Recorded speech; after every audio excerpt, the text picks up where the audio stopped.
राधा वल्लभ श्री हरिवंश महाराज जी। महाराज जी, आपके चरणों में कोटि कोटि प्रणाम। महाराज जी, आपकी कृपा से जीवन में ऐसा परिवर्तन आया है कि पूरा जीवन और चिंतन ही बदल गया है। महाराज जी, मेरा एक प्रश्न है। विरक्त जीवन जीने के इच्छुक अविवाहित साधक साधिका जो अपने शरीर के माता पिता के साथ रहकर साधनरत हैं, उनके लिए क्या क्या सावधानियां हैं? क्योंकि परिवार में रहते हुए बहुत सी ऐसी व्यवहारिक चुनौतियां आती हैं जिससे कभी कभी असमंजस की स्थिति आ जाती है और साधना भी प्रभावित होती है।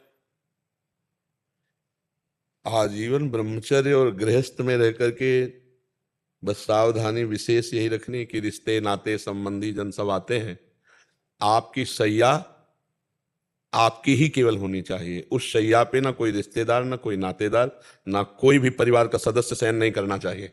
क्योंकि जिस शैया पर हम शयन करते हैं, अगर उस पर भोगी पुरुष शयन करेंगे तो उसमें भोग के परमाणु होंगे और हमें शयन के समय काम वेदना जागृत होकर के हमें परेशान करेगी।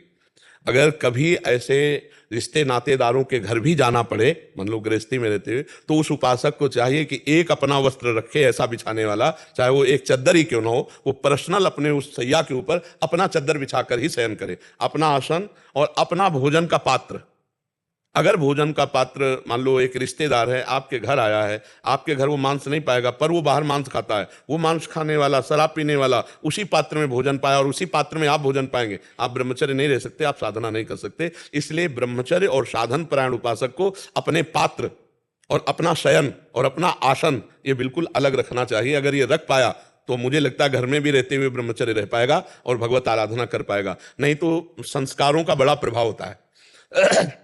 चित्रकूट में हमें युगल किशोर ले गए तो उन्होंने एक जगह नया घर बना था, तो एक चौकी थी, उसमें शयन कराया और शयन कराने के थोड़ी ही देर में हम उठ के बैठ गए। तो वो लोग बैठे थे, तो हम कहा आप लोग बैठे गए? बोले पहले आप बताओ आप कैसे उठ पड़े? हम कहा इसमें बहुत गंदे संस्कार हैं, इस चौकी में, इस आसन में बहुत गंदे संस्कार है।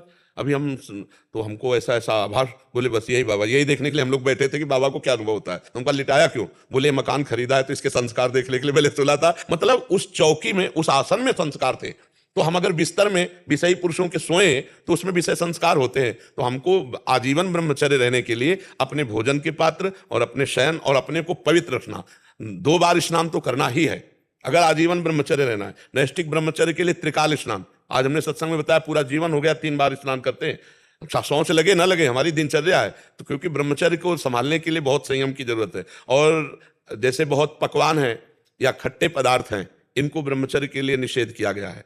जो बादी पहुंचाने वाले पदार्थ हैं और जो पकवान गरिष्ठ पदार्थ हैं और जो बहुत खट्टे पदार्थ हैं, उनका खान पान त्यागे। और किसी भी ऐसे पुरुष से बात ना करे जो विषय संबंधी थोड़ी भी वार्ता करता हो। गृहस्थी में होते हैं ना कुछ रिश्ते नाते ऐसे जिनमें मजाक, बिल्कुल नहीं। अगर आजीवन ब्रह्मचर्य रहना है तो बिल्कुल किसी तरह का ऐसा संभाषण ना हो, और ऐसे कोई दृश्य दृष्टि में पड़ जाए तो दोबारा देखे ना, और अपनी नेत्रेंद्री को बचावे और चिंतन को बचावे, चाहे पशु पक्षी के ऊपर ही क्यों न जाए। तो हमें लगता है फिर गृहस्थ में रहकर ब्रह्मचर्य रहा जा सकता है। नहीं तो जैसे साधु जन है, एक समुदाय में है, समुदाय में ब्रह्मचर्य बहुत अच्छे ढंग से बन जाता है। जैसे 100 संत हैं, आप कुछ हाल में हैं, कमरे में 2-2 पड़े, तो एक दूसरे के सानिध्य से अपने को बचत हो जाती है। कई तरह के भय से, बिनु अवसर भयते राजोई, ब्रह्मचर्य अब कैसे रहा जा सकता? बिनु अवसर और भयते राजोई। अवसर नहीं है और भय है तो हमारा जीवन पवित्र कट सकता है। और अगर अवसर हो जाए, भय खत्म हो जाए तो फिर भ्रष्ट हो जाएगा। कलिकाल है, बहुत मलिनता है आजकल, इसको मनोरंजन माना जाता है, धर्म भ्रष्टता नहीं मानी जाती। व्यभिचार को आजकल मनोरंजन माना जाता है, उसको धर्म भ्रष्टता नहीं मानी जाती।